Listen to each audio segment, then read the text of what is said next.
tardes, bienvenido a nuestro podcast Crecer Juntos. Mi nombre es Jessica Rono. Mi nombre es Brenda Guerrero. Somos estudiantes de la carrera de Educación Inicial del Instituto de Formación Continua José Gregorio Hernández.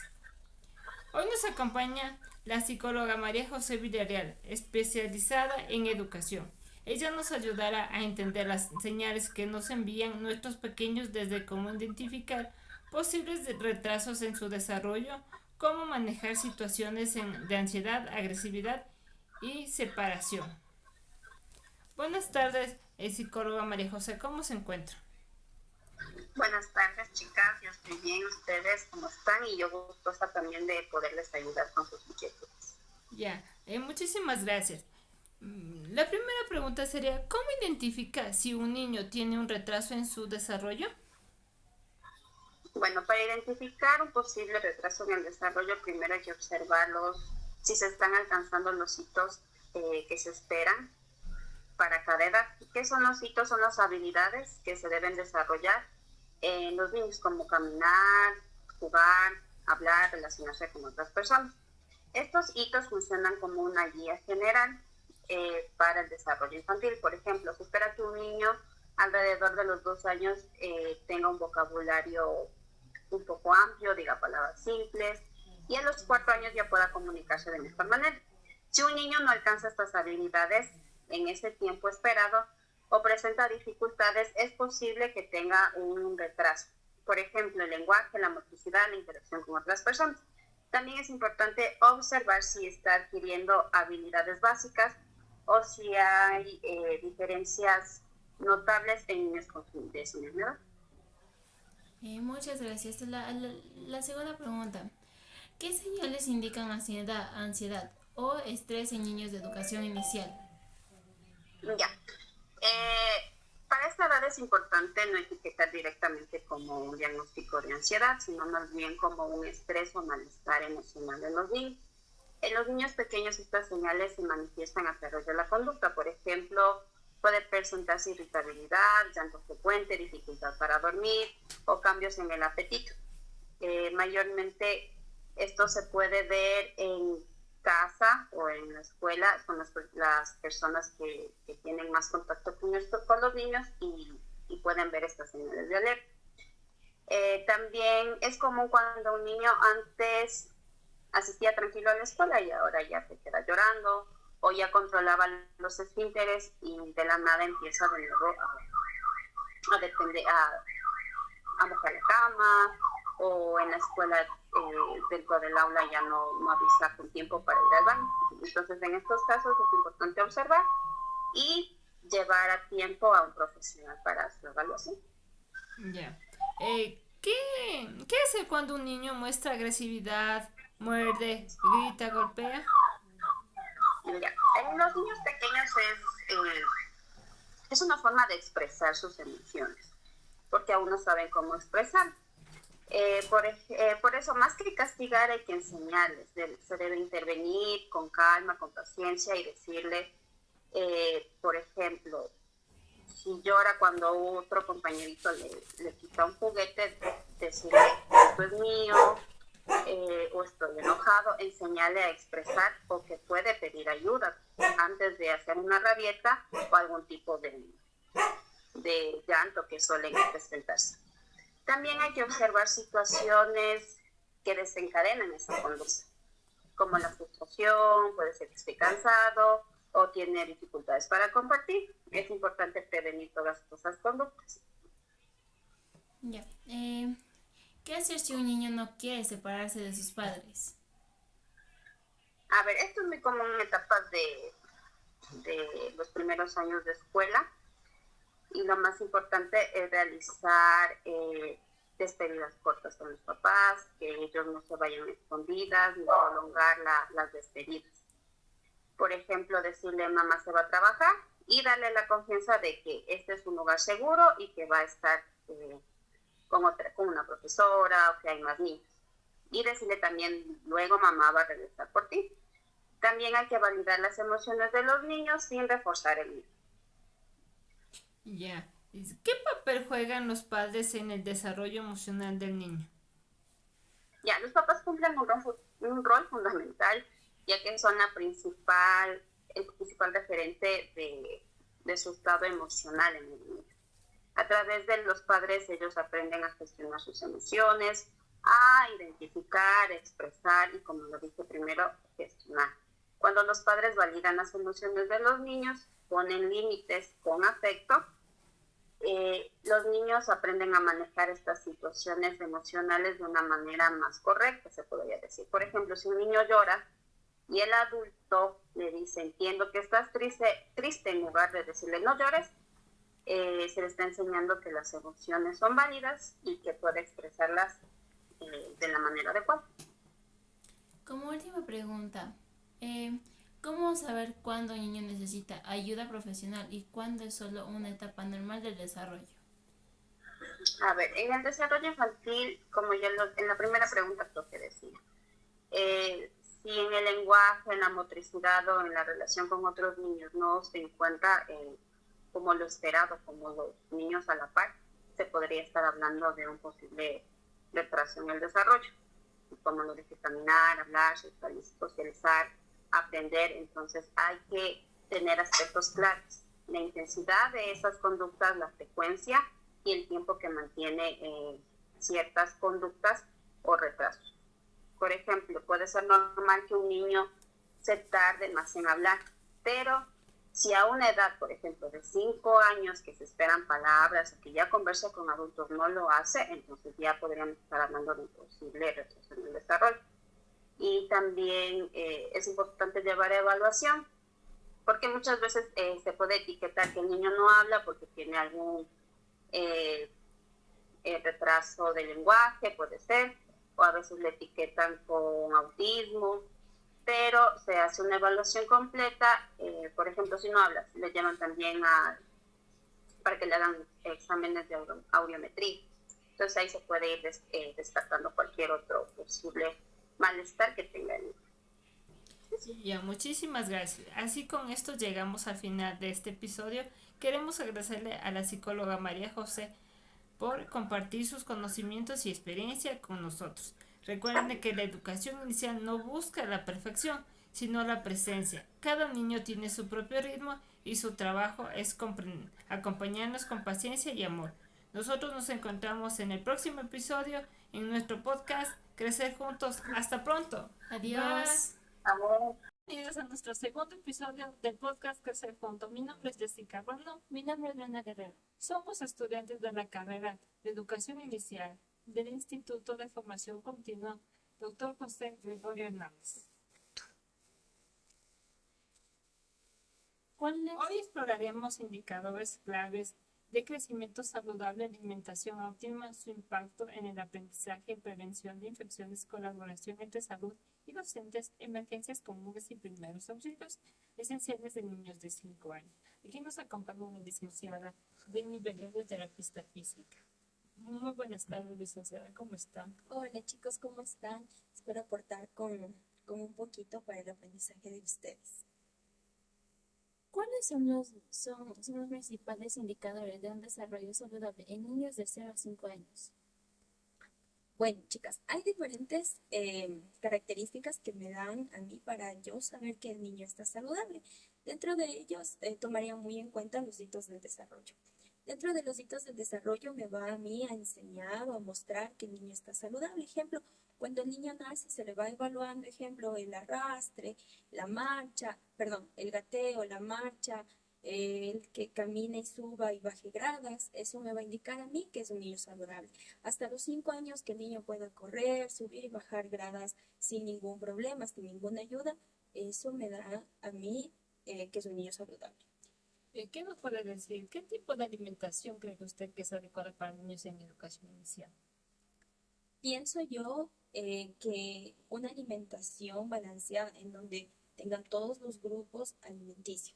Ejemplo, proteínas, carbohidratos, incluso los granos que son los ideales dentro del desarrollo del niño.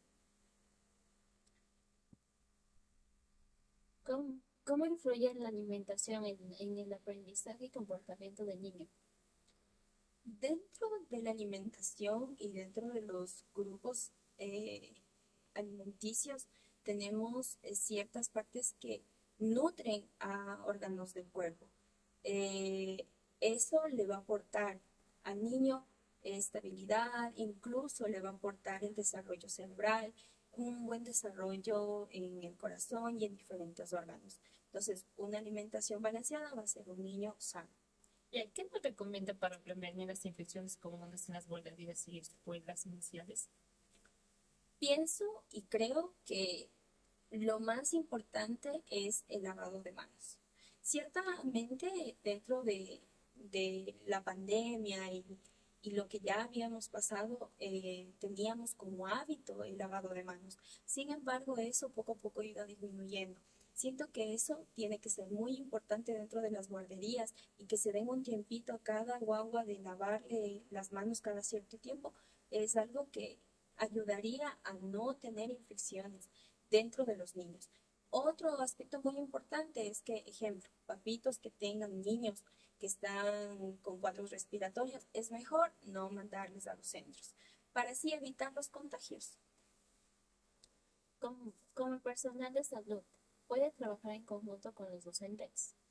Sí, definitivamente sí, porque ustedes hacen ciertas evaluaciones cada cierto tiempo, hacen de cómo se encuentra el niño, el desarrollo cognitivo, el desarrollo físico por las actividades que ustedes realizan igual. Y si a un niño ustedes le encuentran que no está dentro de su desarrollo normal, ustedes lógicamente van a hacer un encuentro con el personal de salud para ver qué se le puede hacer al niño, qué le podemos ayudar, en qué podemos aportar, a qué profesional enviar. Y así también creo que en niños de 0 a 5 años es importante el carnet de vacunación que tengan completo. Dígame, ¿cuáles cree usted que son las emergencias más comunes en los niños pequeños? Bueno, dentro de las emergencias comunes, pienso yo que son las dificultades respiratorias, lo típico. Sin embargo, siento yo que hay otras emergencias en niños que sí me dan mucha preocupación que se dé en un centro, sin embargo lo hay. Ejemplo, las caídas, los traumas craneoencefálicos, a veces las heridas donde hay una hemorragia. En guaguas se ha visto también y he palpado en ciertos casos un atragantamiento, por ejemplo. Pienso yo que son las emergencias que hay. ¿Qué primeros auxilios básicos deberían conocer los docentes? Deberían conocer, pienso yo, que la reanimación cardiopulmonar, RCP, lo principal, para que ustedes puedan ayudar al guagua, al niño, cuando hay algún cuadro de dificultad respiratoria. Sin embargo, también creo conveniente que ustedes aprendan o les den o les enseñen, por ejemplo, maniobra de Heimlich para atragantamiento o qué hacer en una hemorragia, cómo controlar hemorragias. También cómo puedo yo ayudarle a un niño si se cae. Si está en el piso, cómo le puedo levantar, si debo levantarle, primeros auxilios prácticamente. Ya, muchísimas gracias, licenciada Jennifer. Gracias por acompañarnos en este segundo episodio del podcast sobre salud y desarrollo en niños de 0 a 5 años. Hemos cubierto desde indicadores claves hasta primeros auxilios con tips prácticos educadores de personal. No te pierdas nuestro tercer episodio. Adiós. Adiós.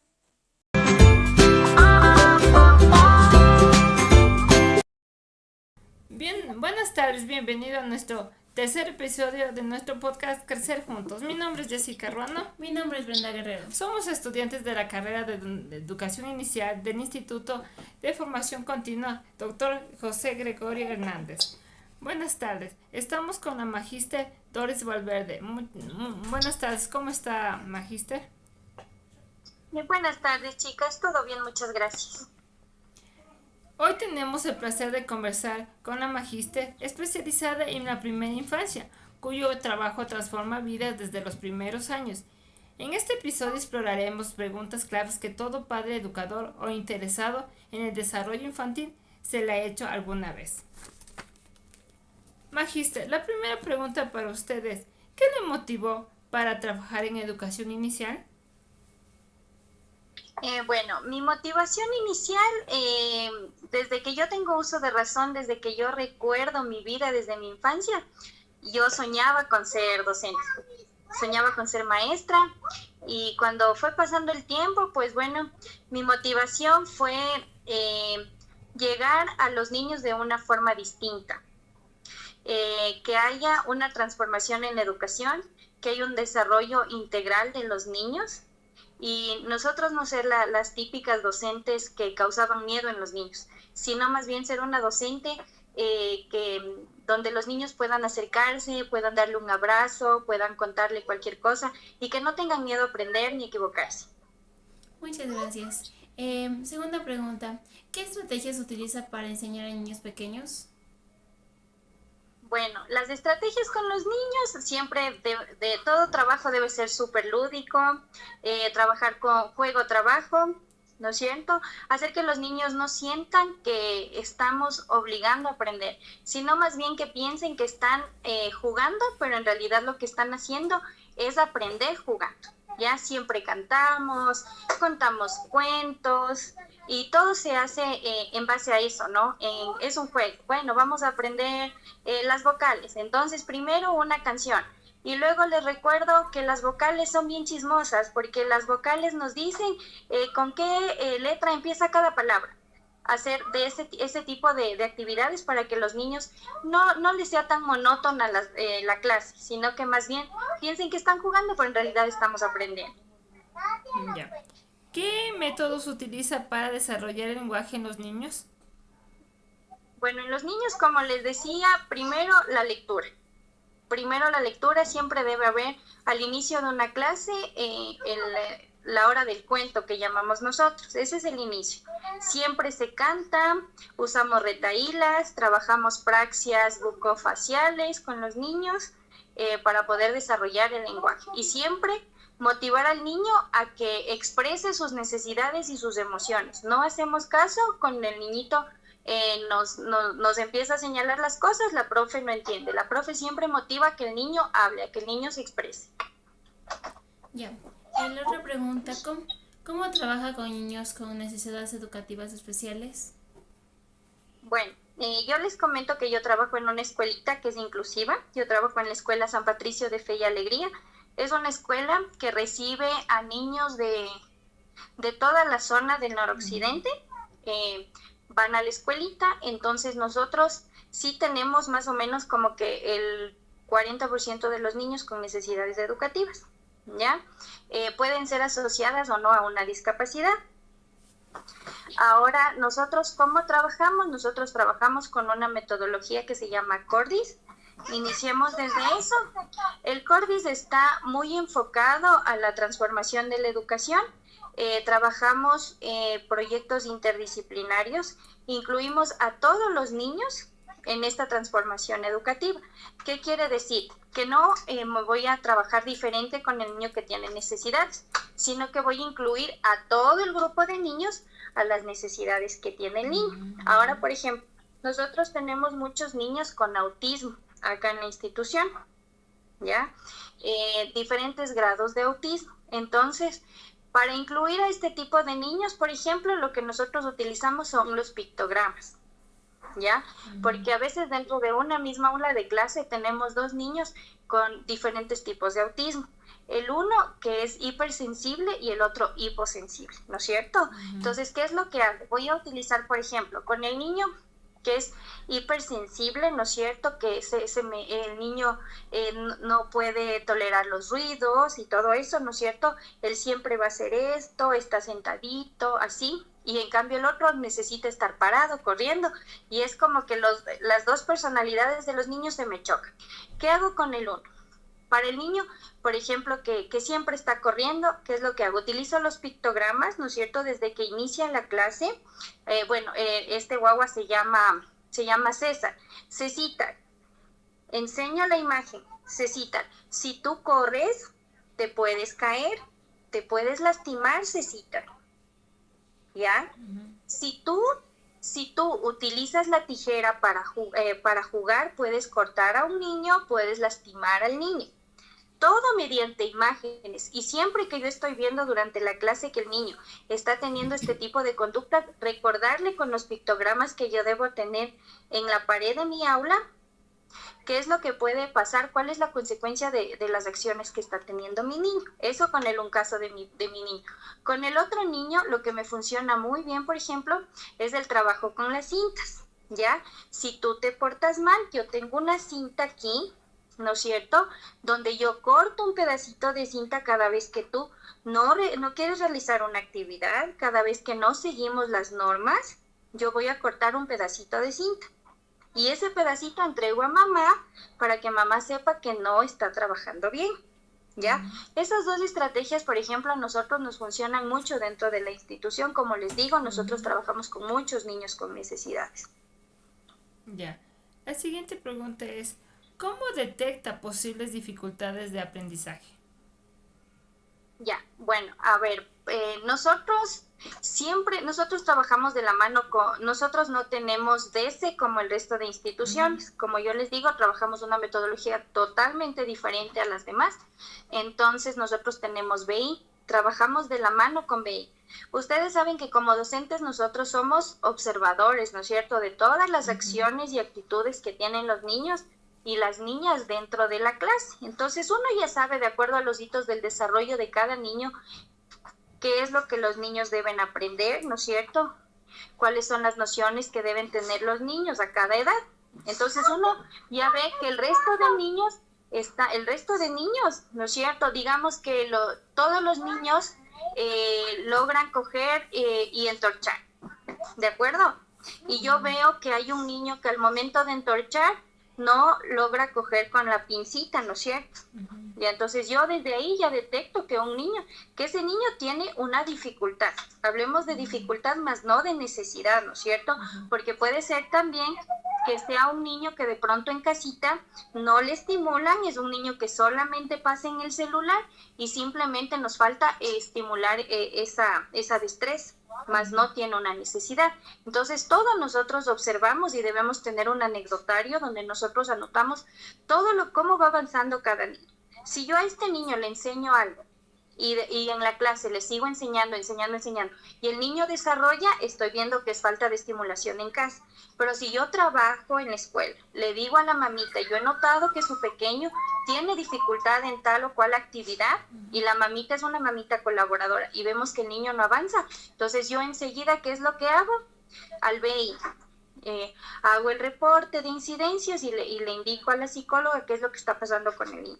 Igual ella también realiza su seguimiento con el niño, y si es que nosotros vemos que ya trasciende este tipo de situaciones, ¿qué es lo que va a pasar? Ella va a mandar al UDAI para que le puedan hacer al niño un diagnóstico, ¿no es cierto? Y podamos ver si es algún tipo de necesidad. Ya. Como última pregunta, ¿qué consejos nos daría a nosotras como futuras educadoras?